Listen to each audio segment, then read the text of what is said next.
Welcome to another episode of our podcast, Every Story Matters. And today, I'm sitting with a guy whom I have been talking over chat for quite a while. And he's such a wonderful brother to me. And he's a public speaking coach. Shiv, hi Shiv, welcome to the podcast, man. Right? Sachin, So today, pleasure. yes, today we'll talk about one of my favorite subjects, communication, public speaking, storytelling. And this guy is from Canada, from Delhi, but he lives in Canada.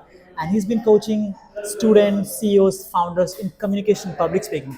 Today we'll go deeper into public speaking.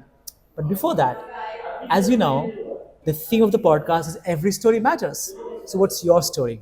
My story. I gotta correct you though. He's so global now that he works in so many countries. Forgot where I'm from. I'm from Delhi, but I'm living in Sydney, North Canada. Oh, my bad.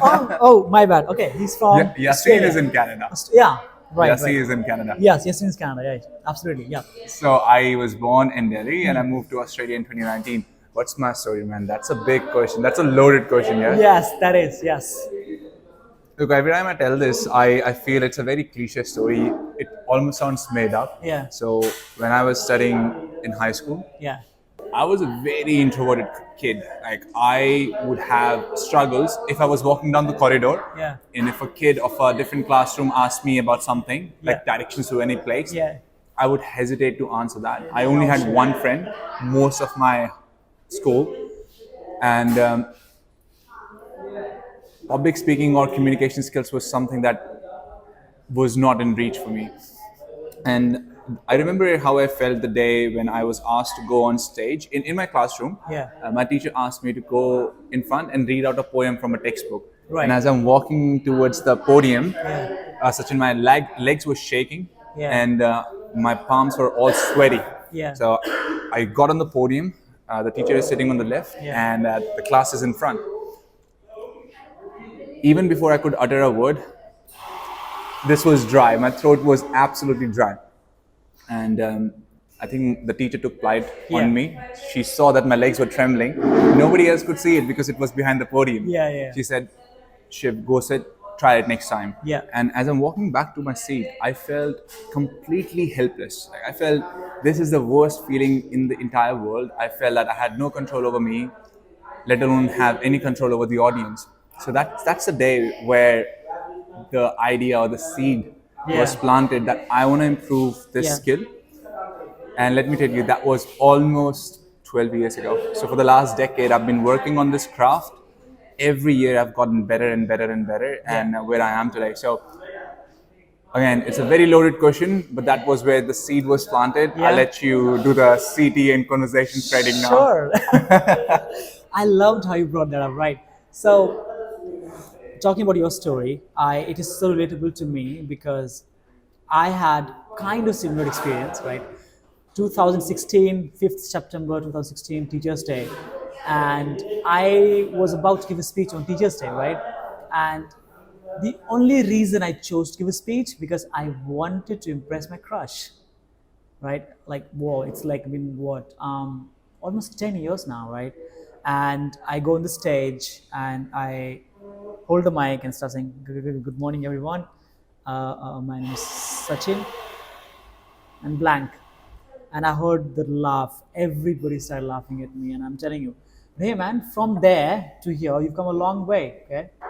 So when it comes to public speaking, let's say if somebody's watching right now, sure he wants to start their public speaking journey, and if they have only 30 days, cliche question, but 30 days to master the art of public speaking, what are the steps that they should follow to become a great communicator and public speaker? Step number one, self-awareness. Okay. The answer would be different for everybody.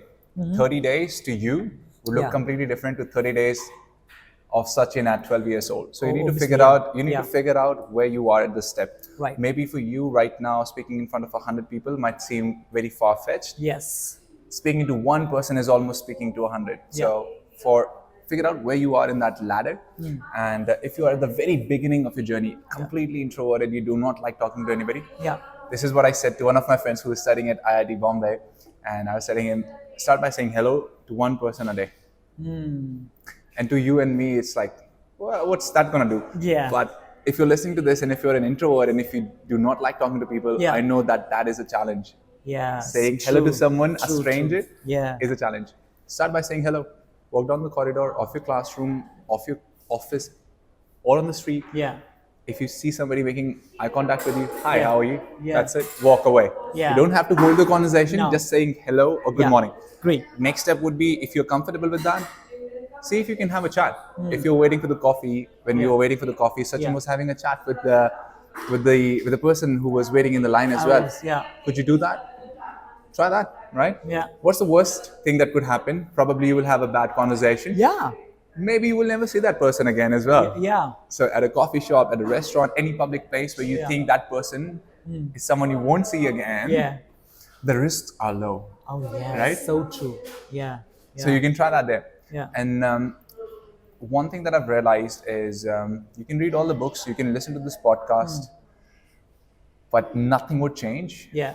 unless you implement and unless you practice. Right. So find the opportunities. If you find anywhere that you can put your hand up and Yeah. speak, even what we are doing right now, that's a Yes. form of public speaking is a very broad term, right? It doesn't Yes. have to be us and 100 people. Understand. Absolutely. Right now we're speaking, it's a shared space. There are Yeah. people having lunch Yeah. and we are recording this. It's Right. uncomfortable. It is. If for him, for me too. And Yeah. we have spoken in front of thousands of people. Absolutely. But we're pushing ourselves. We're Yeah. implementing that. Yeah. And that's how you grow. Yeah. So to summarize it all, Yeah. in 30 days, find out where you are in that ladder. Yep. What is the first tiny step Yeah. you could take? Saying Yeah. hello to somebody, Right. Right. having a small conversation with someone, Yeah. finding an opportunity to raise your hand to do a case competition in your university. Yep. If you can find a place where you can speak on behalf of your team in front of a client, Right. those small places. It doesn't have to be 100 people. Yeah. I think any crowd more than 2 is public speaking. I agree. Couldn't agree more. Right? You don't Love need that. 1,000 people. You Yeah. need 3. I love that. You need 3, then 30, Yeah. then 300, then 3,000. That's how Absolutely. it starts. I agree. I love the point you shared in the beginning, saying hey, right? So this simple framework, saying hey, hey is the framework. There is no acronym. There's no full Here's conversation. the framework. Hey is the framework, Dropping bars right now. right?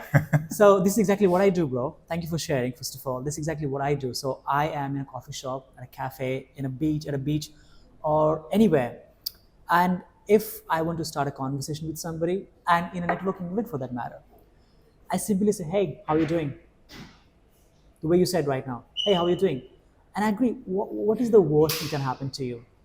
You can be ignored, and you beautifully said that you're meeting the person for the very first time and maybe the last time. Who gives a shit about it? Doesn't matter.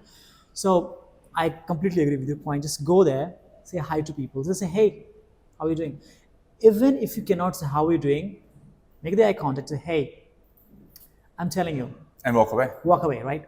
And even if you see, let's say, hey, and if that person is maybe as open as you are, and you initiate the conversation, trust me, guys, the conversation with a stranger is much better than any other conversation, right? Because you'll keep talking about interest and everything. I love the part when you shared about, because people have the hesitation. Go initiate the conversation.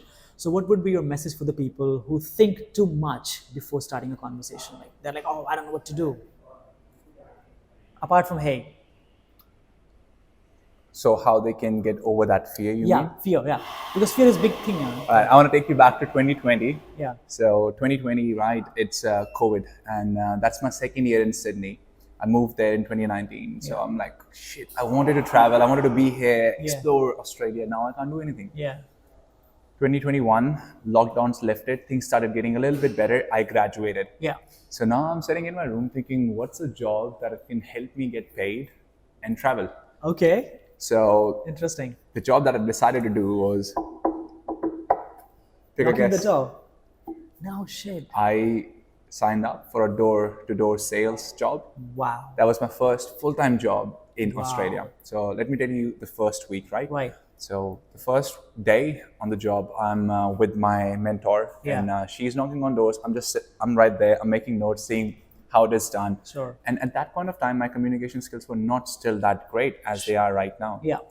Maybe my conversation were good in Yeah. India, but Yeah. when I went there, I felt like an imposter, like I didn't belong, like my English was not good enough, like Yeah. my accent wasn't good enough. So I'm sitting there, I'm standing there, and she's talking, and I'm like making notes. I'm thinking, this is great. Next day, I was to do this by my own. Yeah. Knocked on the door, choked. I said hello, and I froze. I forgot my script, and the lady is looking at me. She was kind enough to give me a little bit more time. She's like, it's okay, and I told her it's my second day. Yeah. But it was so hard to have that conversation, and that happened every day for the next 2 weeks. Wow. Every day I'll knock on doors and I'm thinking in the back of my head, this person is going to be rude to me, this person is going to be racist to me, I can't have this conversation, I can't sell. So the second week, on a Thursday or a Friday, I can't remember, my boss sat me down on a table like this. And he's sitting on that side, I'm sitting on this side. He says, Shiv, we know you're working hard, you're making all the notes, you're doing the right things, but maybe this job is not for you. Yeah. That was his polite way of saying, show results, otherwise you're fired. Yeah, of course. Fair enough. In sales, what do you need? Results. How many do I have? 0. So this was the first 2 weeks. On that weekend, I'm thinking, I really want to know what am I doing wrong. Yeah. And started reading a lot about sales. I came across works of Napoleon Hill, James Clear, and a lot of other Jordan Belfort, right? Yes. And over that weekend, I had this paradigm shift. I learned this. So do you know about negativity bias? Tell me. Negativity bias means that your brain gives more importance to a negative thought than it does to a positive one. Agree. Yeah. Reason behind that is through evolution. When we were back in the caveman days for our survival, if you were getting out of the cave and you heard something in the bushes, you don't know if it is just the wind or if it is a tiger ready to pounce on you. So your survival instincts would kick in and you will immediately pay attention to that noise you're hearing. There are no lions anymore in the bushes. There are 30 people in front of you when you're standing on a stage. But that thought is still there. So I learned that to counteract one negative thought, you at least need 3 positive ones. So what I did was I took a piece of paper as big as a credit card and I wrote down my mission statement is to have fun conversations with people at doors. Wow. Simply that. I laminated it and I had an ID card. You wrote that? I wrote that, I laminated that, and I put that behind my ID card. Now, the third week on Monday, even before I started knocking on door, I woke up, I looked at the card, and I read, my mission statement is to have fun conversations with people at doors again and again and again and again and again. Right? I knocked on the first door, guess what happened? Again, I fumbled. I froze because it doesn't change like that. It doesn't. It takes time. It takes time. Yeah. I had to trust the process though. Of course. What did I do? When I knocked on the second door, between that door, I read it again. I read that at least 200 to 300 times that first day on the third week. Whoa. Now, I'll fast forward. The end of 4th week of me doing that job, it sounds like a made up story. In the end of my 4th week, my boss sat me down again. I'm in his office, the same situation. He's on the other side. This time he's saying, congratulations, Shiv, you're getting promoted. What the hell? Because I went from having 0 sales in the first 2 weeks to having 16 in the next 2 weeks. Whoa. Wow. And in sales, if you don't show results, you're fired. If you show results, you're promoted. It's not like you have to be there for two years to get promoted, right? Wow.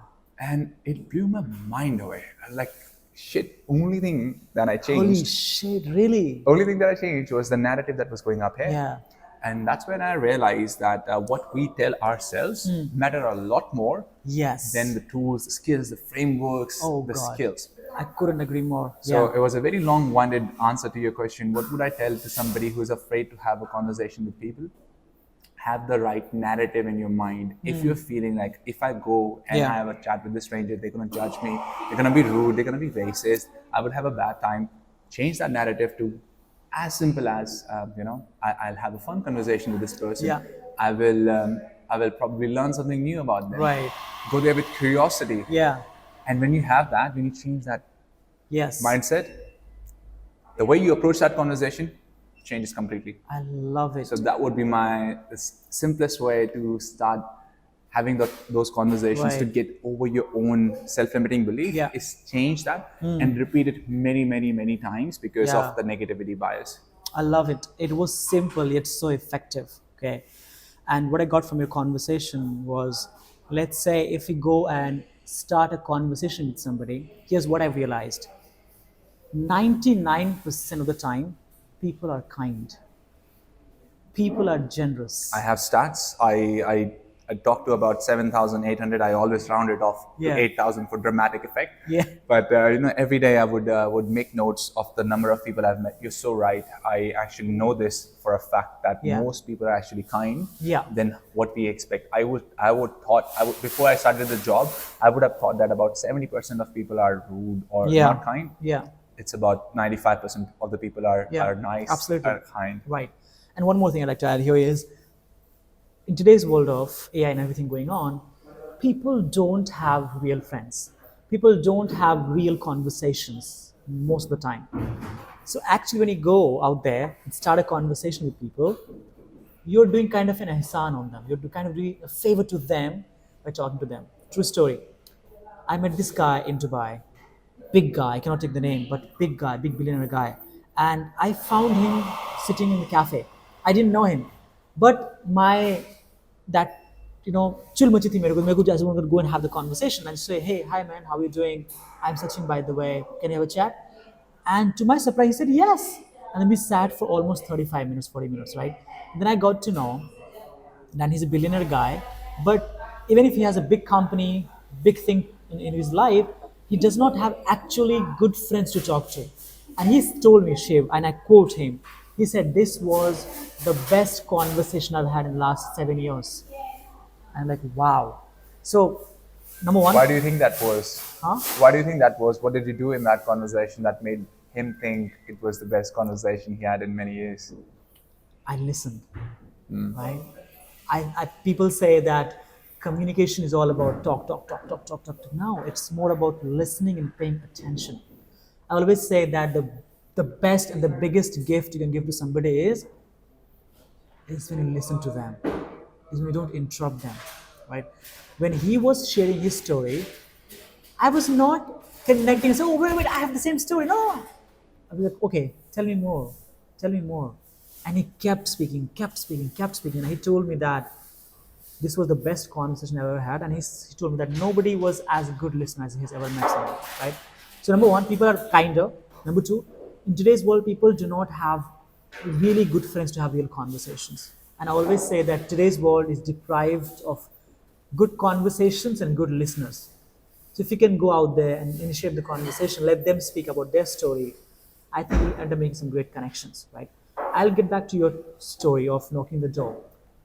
What was the most important lesson that you've learned after getting rejected millions of times of knocking the door? That's the biggest lesson. You will face rejections, Yeah. more rejections than you will face Yeah. wins. And take the story, take the biography, read any successful Yeah. person. They have failed more times than they have succeeded. I agree. But I take this analogy all the time that let's say you're a basketball player, Yeah. and let's say you and I are both basketball players, and we're both. I'm average. You're really bad at it. Yeah. Really bad. We both go to the court. You on that side, I'm on that side. Remember, I'm average. You're really bad. You have never thrown a ball. Yeah. I have done it before. I go in there and I say that I'm only going to shoot 10 balls and let's see who gets the most. You say, I'm going to throw in 1,000 balls and let's see who's going to win. Who do you think? Even if I'm a star player Yeah. and you just throw it more number of times, Yeah. who's going to win? It's so simple, but people don't understand. Rejection, failing is all part of that. Every day, so this is a mindset shift that I had. As I was saying, we had a sheet and I was recording every Right. conversation I was having. Yeah. Initially, when people would say no, I would get broken. I Sure. would get disheartened. Yeah. Then I started getting excited every time somebody said yeah or no, right? Uh-huh. Why? Because then I had law of averages. People who know sales Yeah. would know this. Yeah. I was like, okay, if I'm talking to 50 people, I know that about 47 of them are going to say no. Yeah. And then 3 are going to say yes. 3 would buy from me. This was Yeah. based on data that I had. Right. So now, when I started knocking at 12 p.m., I'm at 5 p.m., and the shift closes at 6 p.m. I have knocked on 47 doors, and every one of them have said no. Am I getting broken that only have 1 hour and no sales, or am I getting excited that now I have heard 47 no's, Yes. and the 3 sales are right there. Yes. I was getting excited that the 3 sales are right there. Love Of course, it. it's easier said than done. You are a human. All of that, all of those emotions would get to you. Yes, yes. But if you can understand that rejection is a part of the journey, and if you Yeah. get excited, Yeah. I'm not saying that you fail and you're like whatever. Right. Take the lessons from it. I'm Right. not saying that disregard Yeah. the failures altogether. That's you're a fool if you're making mistakes and if you're not learning anything from it. But if you have done everything correct, then you are working towards that. Yes, Yeah. that's the biggest lesson I've learned. And I'll give you an example, recent example of this. I'm in India right now, and I'm expanding my workshop. So last year, what I did, I was like, how can I have workshops at universities without having many followers? I have 2,000 followers. What I did was I went to Google. I looked at all the universities in Delhi, Yeah. top ones, and I started dialing them. Hi, my name is Shiv. I do this. I'd love to do a workshop with you. I had a script, I had a sales script, and I'm calling them. That led me to deliver workshops at 5 universities. And one of them is a top university in Delhi, which is IIT Delhi. Fuck. How did I get it? I called them. And I got 5 yeses, Yeah. but you won't see the 45 no's that I Yeah. got. I have Yeah. a list of all the universities that said, not this time, we're not interested, Yeah. or someone who never replied. Yeah. But those 5 Yeah. is all I needed. And Yeah. I'm going back to IIT Delhi again in February, right? So rejection is a part of it. Yeah. Take the chance, make that call, knock that door. I love it. I interviewed Vishen Lakhiani, the Mind Valley guy, and he gave me a similar and wonderful analogy of getting rejected. And he told me that Sachin, when he had his first job, he said that my job was to hear 10 no's every single day. I was like, what? He was like, yeah. So he was like, my job first week, 10 no's, second week, 9 no's, next week, 8 no's. And as the time went by, he became one of the top salespeople in the company. And I couldn't agree more with you when you said about rejection. You're right. We fail more than we succeed. I believe I'm the biggest failure in the entire world. The reason I'm succeeding nowadays, the reason my life turned on 720 degrees in the last 6 months is because I failed so many times. People will not see the 9 years of my journey. They would say, oh, Dubai, all these places, training, everything. But they wouldn't say the time that I was rejected, right? I agree with you, man. Talking about public speaking, right? It's been said that public speaking is more dangerous than death, right? So if people are watching right now, who are watching, if people are nervous before going to the stage, what would you tell them? And to reframe my question, what do you do?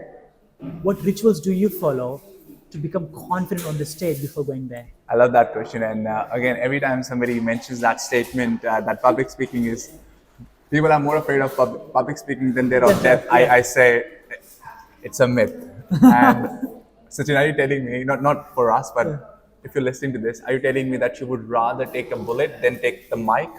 Not really. It was a study that was done on a very small group many years ago, but because it's a statement that sounds so nice that it has stuck. So Sure. first of all, I do think it's a myth. People are okay with it. Death is definitely. I'm more afraid of death than anything else. Of course. To answer your question, what are my rituals? The first one is what I've shared on that laminated card. Right. There was a study done by Harvard Business School, Yeah. which is called, correct, I might be wrong, I'll probably send you a link, you can link it down below. It's called Reappraisal of Positive Thoughts. What they did was they were checking how our body Yeah. psychologically reacts to different emotions. Okay. And they found out that if we are feeling nervous, Right. or if we are feeling excited, Yeah. our body physiologically is reacting the same way. Okay. Let me give you an example. Sure. When you're nervous, Yeah. do you feel restless? Yeah. Do you start feeling those, restless energy in your belly? Right. Right? You have that adrenaline in your body just shooting up. Right.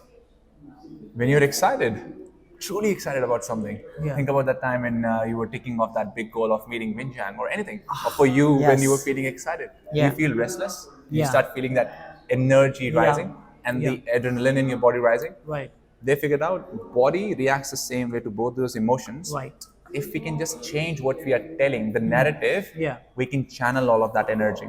So what they did was, one group, they before they went to the stage, they were saying things like, I'm nervous, or things like that, like negative emotions on going on stage. The other group said, Yeah. I am so excited to be on stage. I cannot wait to do Yeah. this, even though if they were nervous. Yeah. And they found out that this group performed significantly better than that group. Okay. Only thing that they changed was what they were telling themselves, because now their mind started believing Right. the reason they're feeling restless, the Yeah. feeling the heartbeat is thumping, Yeah. is because not because they are nervous, it's because they are excited. Yeah. And think about it. If you have that extra energy in your body, if you can channel it, Yeah. that's to your advantage. So what I would tell everybody, and I do Yeah. this myself, Yeah. take a piece of paper or a pen if you can, and write down, I'm so excited Yeah. to be doing this podcast. I'm so excited to be speaking in this session. Yeah. I'm so excited for this interview. I cannot wait to have a chat with that person. Yeah.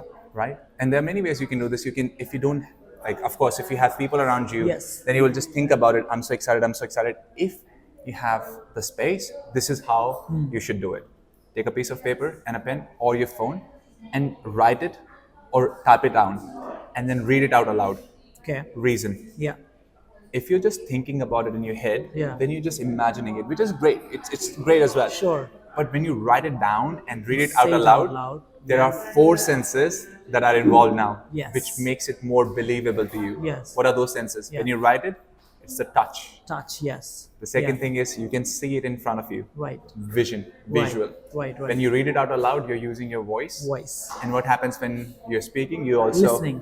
So there are 4 senses, and when you repeat that with all the 4 senses involved, Yeah. that statement holds that much more impact, Yeah. and you believe it that much more. Yeah. So that would be my one advice that will change your game. I love that one. I love it. I mean, channelizing your nervousness into excitement, and I love the analogy which you gave. Right, same emotions, nervousness and excitement, but the words that you tell yourself make a big difference.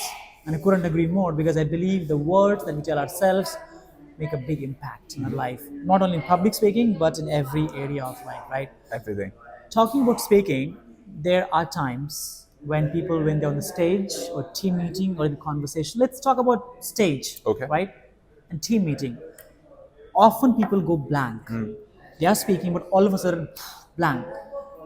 Do you have any framework or any strategy for people who go blank while speaking? Yes, I do. Go ahead.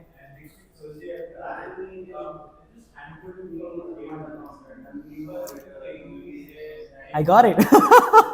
That's the strategy. Go ahead. Just pause. Right? Yeah. What did I do? What did I do when he asked that question? I just paused. If you have a water, if you have a glass of water, if you have a water bottle, Yeah. take a sip. Yes. If you can't do that, just pause. Take an intentional pause. Yeah. And look the audience in the eyes when you have that pause and you're blank in Yeah. your mind. Look them in the eyes. Yeah. Don't look up. Don't look down. Don't look confused. Your Yeah. face shouldn't show it. I mean, Yes. sometimes you can just say, hey, I'm trying to think about the next sentence or laugh about it. Yeah. It's all good as well. But Yeah. you can only laugh about it a couple of times. Yes. If you keep forgetting, Yeah. I mean, if you keep forgetting, then it's a preparation issue. But let's say that aside, just pause, because only you know your script. You have rehearsed it 15, 20, however many Yeah. times. Yeah. They don't know it. They don't know it. I love it. Yeah. Yes. If you go blank, just pause. Make Yes. it intentional. Yeah. I love it. Love the point when you say they don't know it. You only know your script, right? What they don't know, they don't know.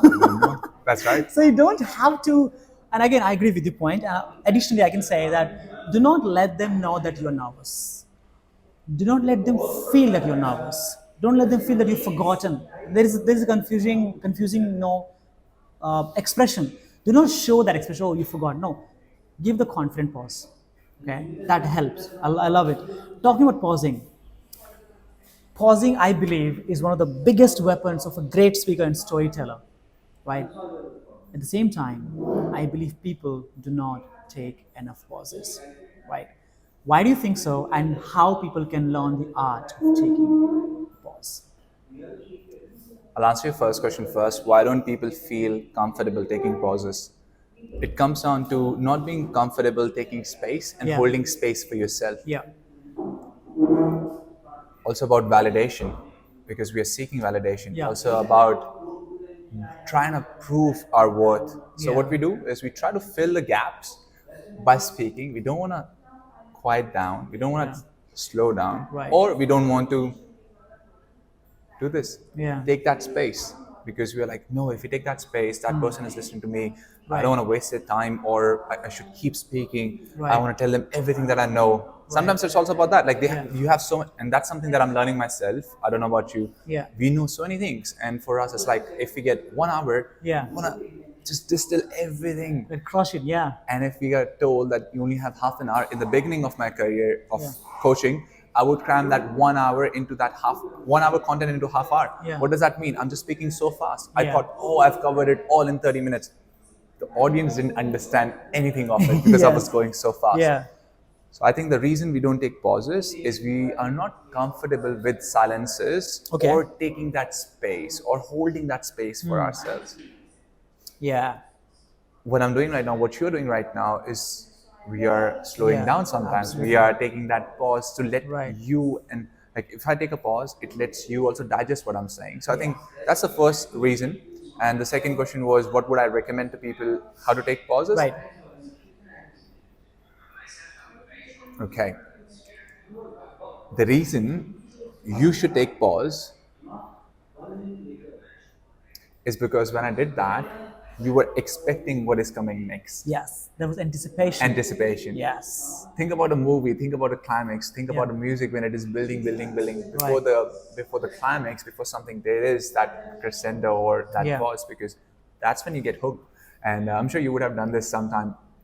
I was speaking in front of 100 students once, and then I saw that at the back of them, some of them have started using their phone, and some of them were trying to sleep. Like they were like, what did I do? Completely sad. Completely silent. And immediately I was looking at them. They just like, what happened? And they caught my eyes. Yeah.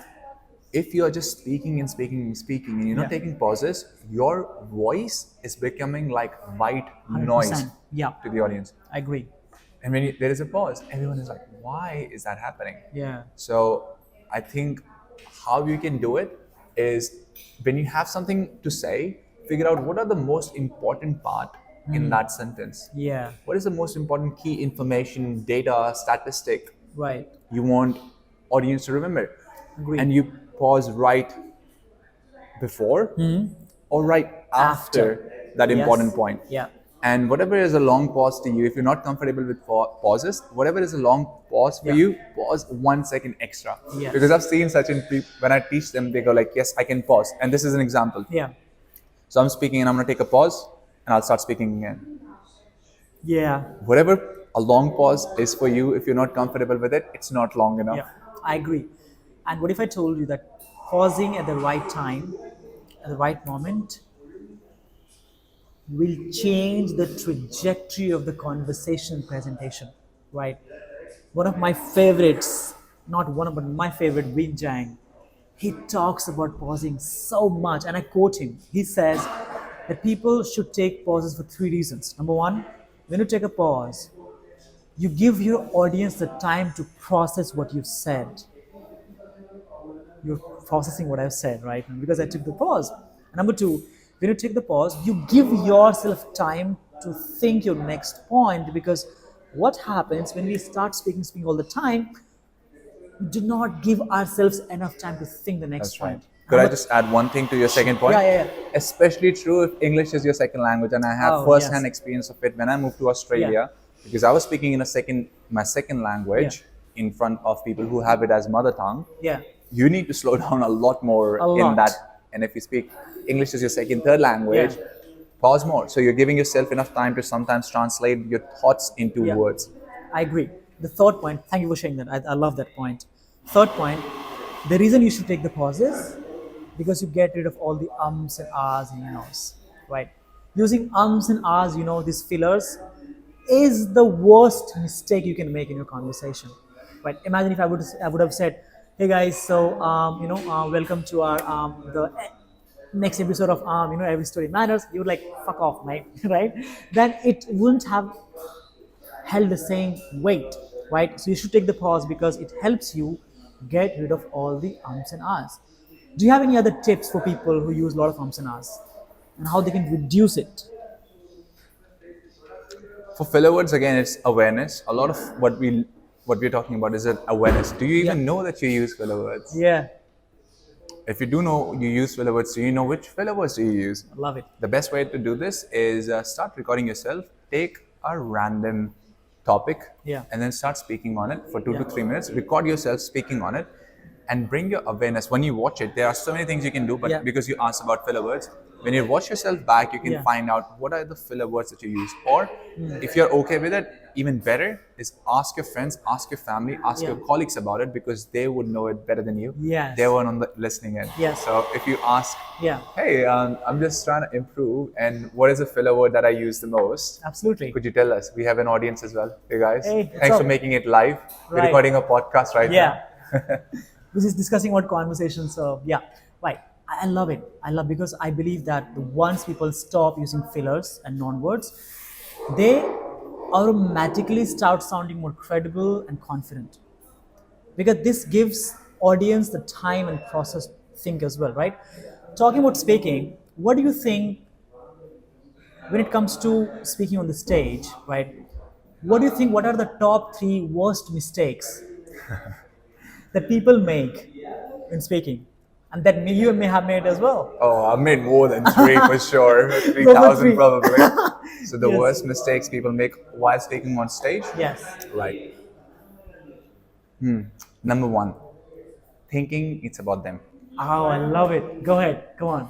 Love this point.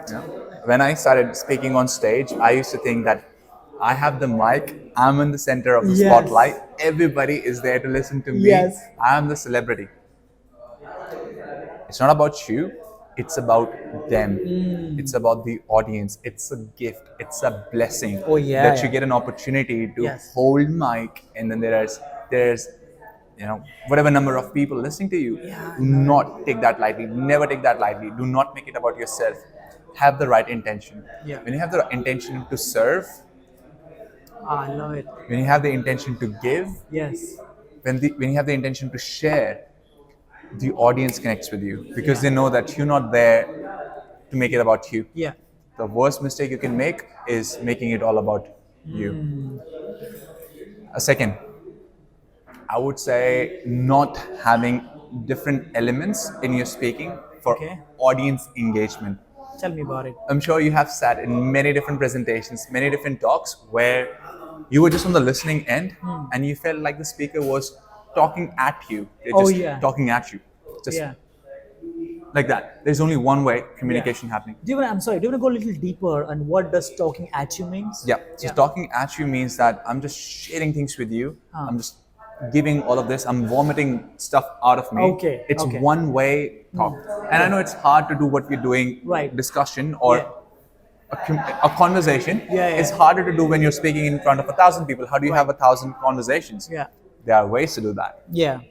And that is audience engagement. Do not talk at the audience, Yeah. talk with them. Yeah. The easiest one that I teach is an activity called raise your hand if. Yeah. Right. Yeah. Let's think about this. I'm listening, I'm an audience, and someone is speaking. I'm just at the back, I'm listening to them. They haven't made any connection with me. I would zone out. I would not be paying attention. Yeah. But if the speaker asks me a question, Yeah. raise your hand if you're enjoying this podcast, for an example. Raise your hand. Come on. Of course. we are enjoying this podcast. So just that energy shift, right? Yeah. Like the audience raised their hand, or if they didn't, at least they thought about it, Yeah. and they did not. You have made them think about something, and there was a physiological reaction, Reaction. or even action, right? Yeah. That happened. Yeah. Now you're talking with them. Absolutely. Yeah.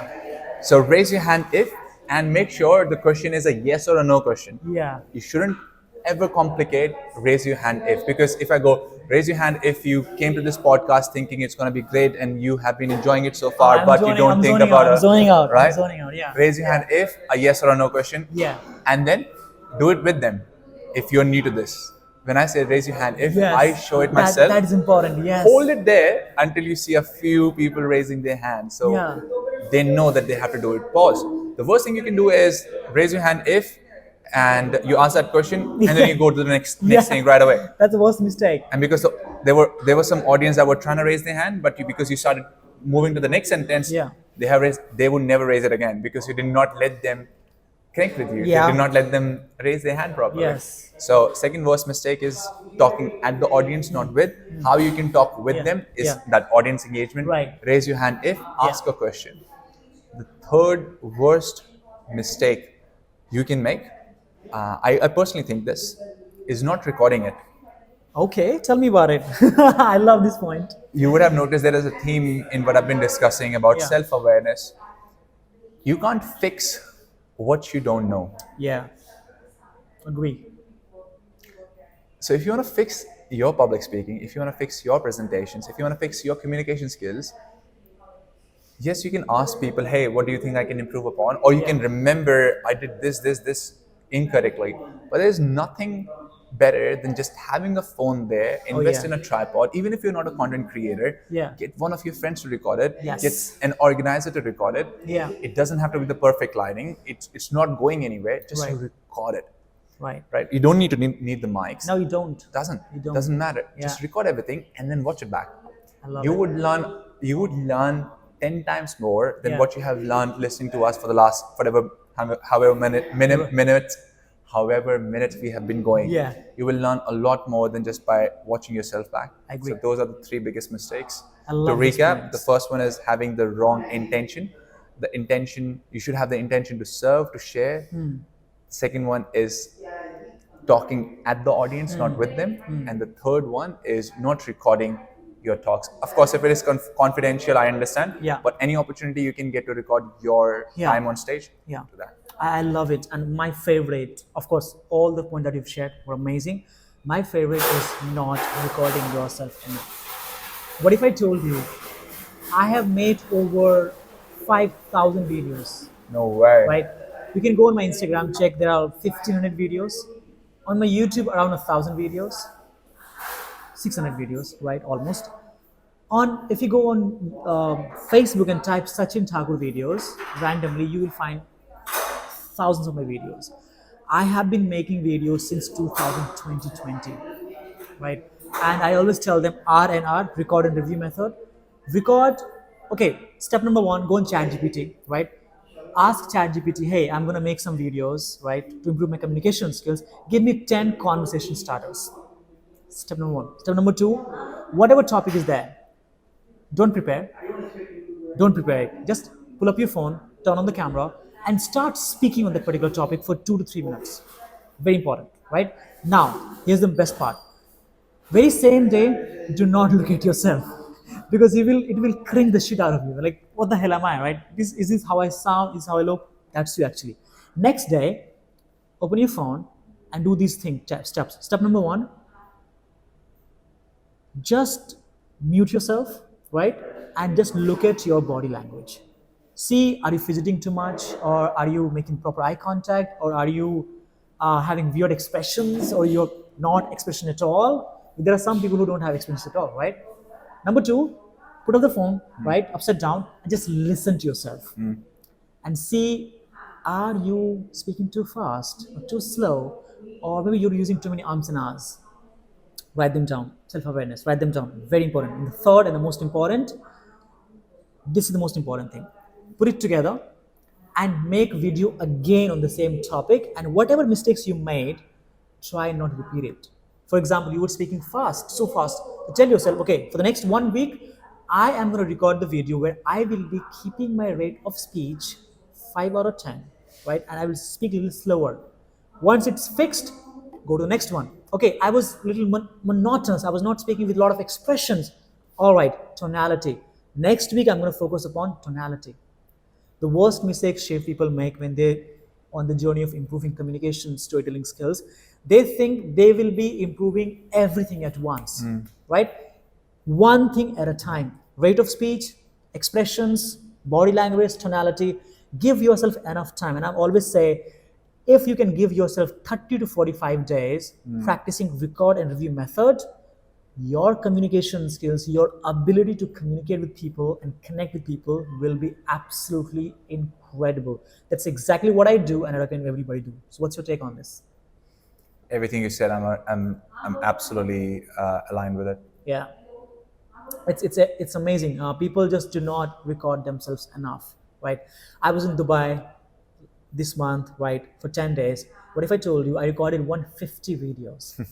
That comes down to 15 videos a day, right? I recorded videos in the cafe, at the beach, at Burj Khalifa, everywhere. And one of the worst mistakes people make, they have the fear of judgment. Oh, what if people judge me? Or what if I have people feel I'm weird?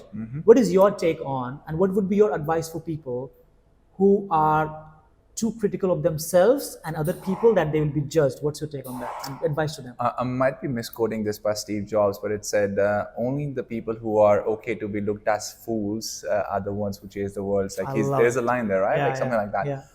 The worst thing you could do is be concerned too much about what others are thinking. We are recording this podcast in a cafeteria, and there's people walking in and out. Right.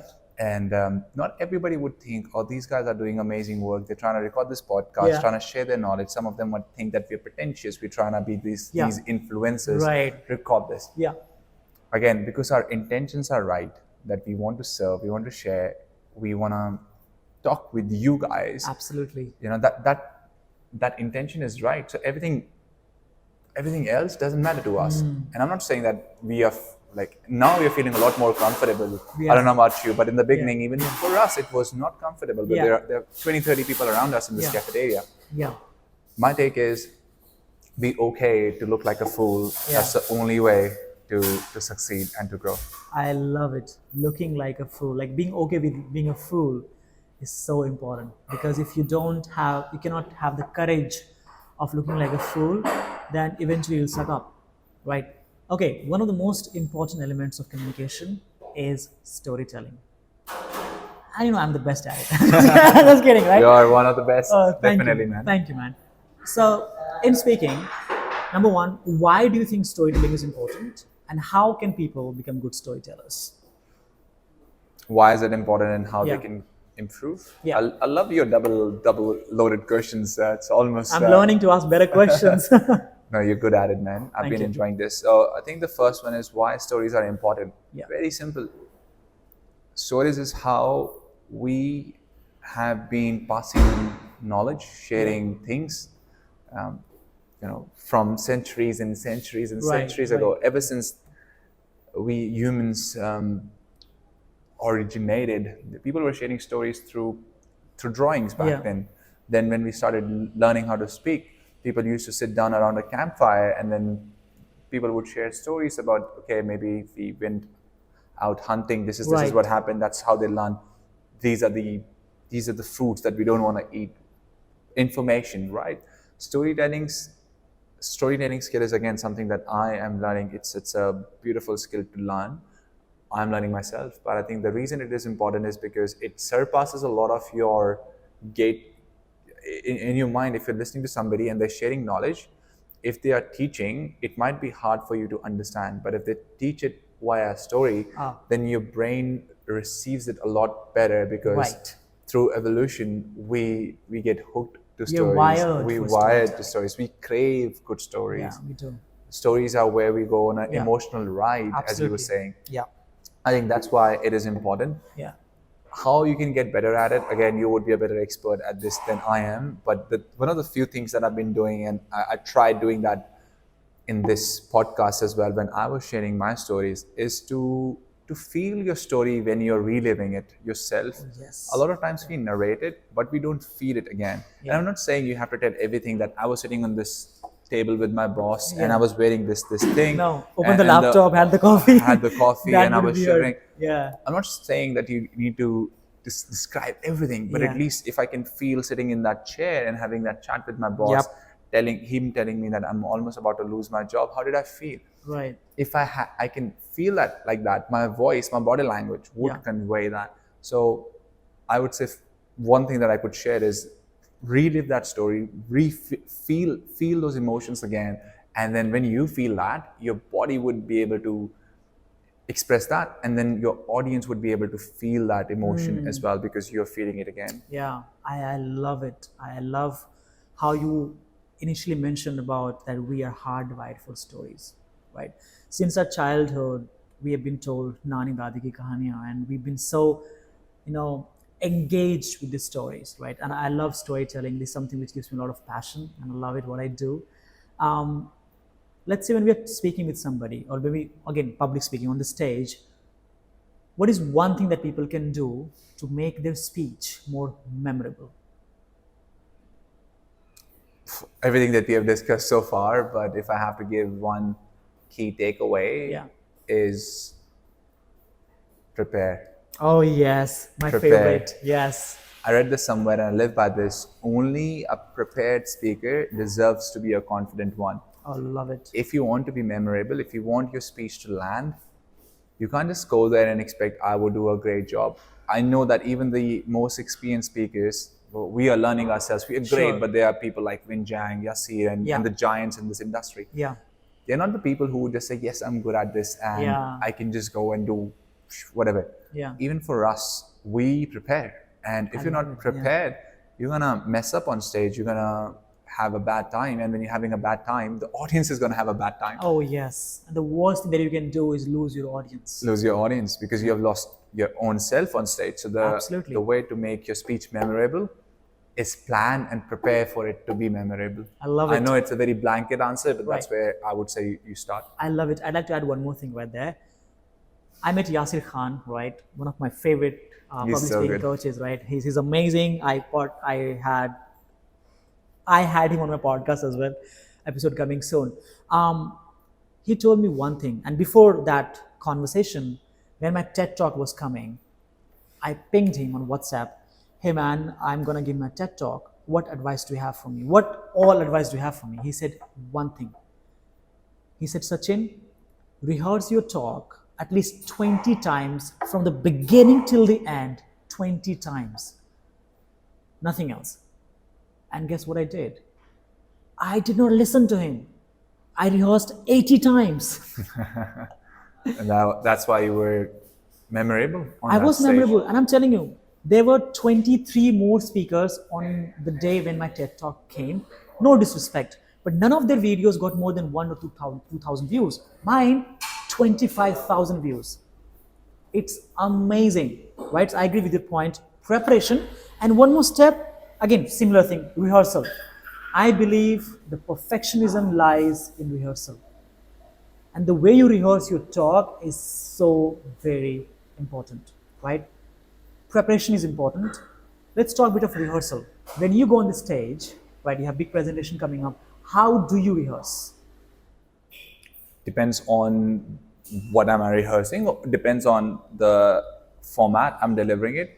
For my workshops, what I like to do is I create this chart. So I have a flip chart, Okay. and I don't write scripts or I don't write notes anymore. Yeah, So let's yeah. say if there's this big flip chart on this, Yeah. I create a big circle. Right. That circle is the time that I have. Let's say Okay. if that is 3 hours. Now I'm thinking I have 4 sections in this.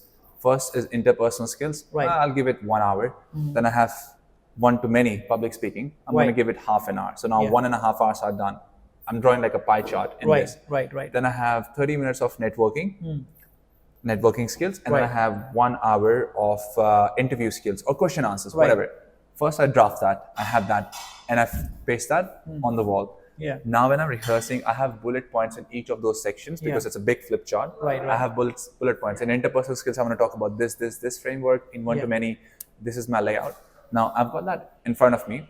Then I again would have sometimes I would have my phone in front of me. Yeah. Now I try to also, if I can, find someone who can be the guinea pig and sit through. Okay. It could be a friend, family members, anybody. All right. I know you would bore them to death if they have listened to you one too many times. But if you can find somebody, have them sitting there as well. So at least you feel like you're delivering it to somebody. Yeah. Then I do not. Again, if it is a TED talk or if it is a place where I'm giving a story, then I have to rehearse a little bit more. But if it is a workshop, Yeah. then I'm thinking about the energy Yeah. that I want to feel in this Right, section, right, and right. I'm rehearsing the examples, I'm Yeah. rehearsing the frameworks, Yeah. and I'm delivering it. But Right. the way I deliver it is not always sitting down and I'm Yeah. like thinking, oh, after this I'm doing this. I'm Yeah. actually standing. I'm like, I okay, love this point. right, I'm standing. Okay. So the next one that I have is this framework called C, which stands for blah blah blah blah blah. Yeah. And I'm thinking, even if there is no one in my room, if there are Yeah. walls, Yes. in the back of my head, I'm already thinking I'm on that stage. If I have pictures of that stage where I'm delivering, in my mind, I'm visualizing that exact stage, me on the Yes. stage, Yeah. the audience in front of me. Right. And one more thing that I do in rehearsals is people say visualize for success. I also say visualize for failures. Okay. When I'm delivering, I throw in these curveballs. So let's say I'm at this section. Yeah. Oh, the slides stop working. So I throw these curveballs and I Okay. have a list of things. So the slides don't work, or let's say an audience member starts heckling me, or for an example, I am late to the event. Now I have half an hour instead of 1 hour. So I'm throwing in these curveballs to prepare myself. And I'm thinking, if this happens to me, what Yeah. am I doing? So it's like playing chess with it. So that's one of the things that I like doing when I'm rehearsing.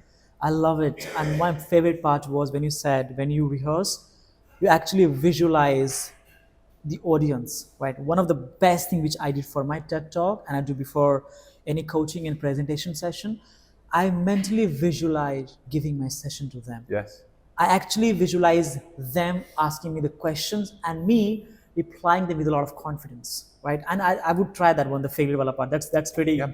The reason You I want- say that visualize for success, yes, but when I say visualize for failure, it's just a bit more dramatic way of saying Right. prepare for failure. So Right.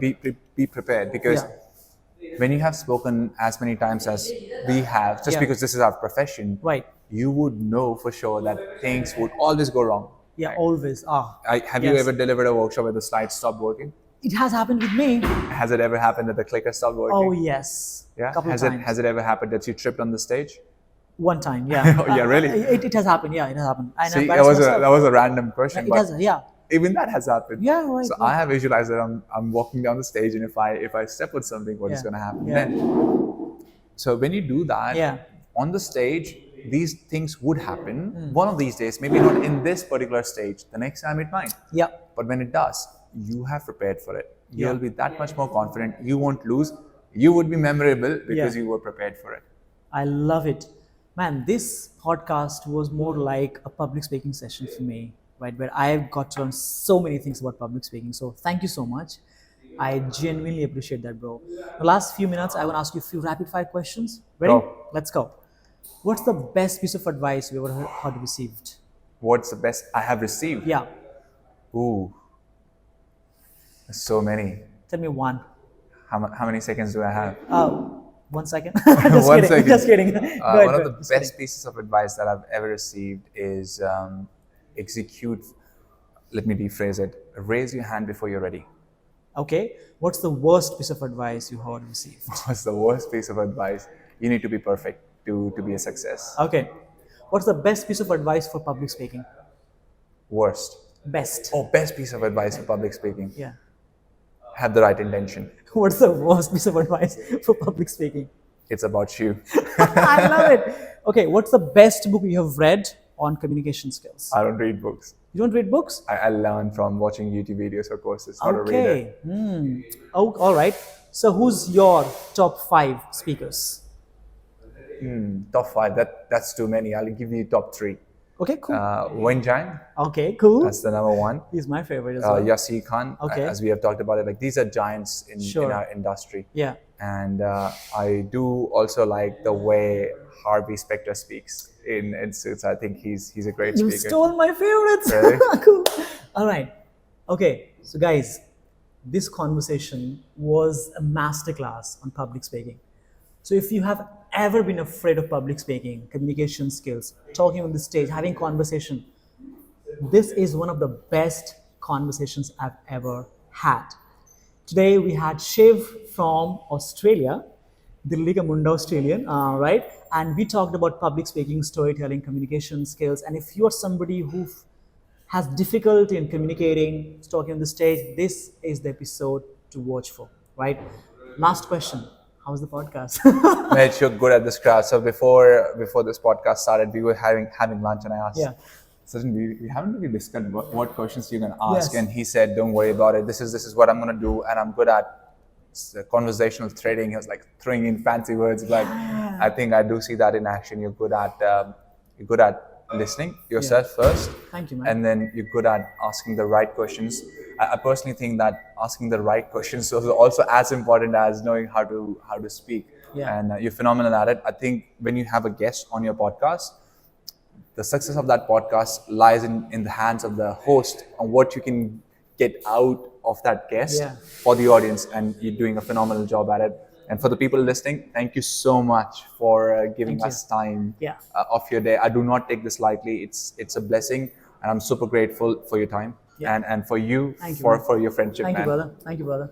Guys, watch the podcast. And if you love the podcast, I'm sure you did.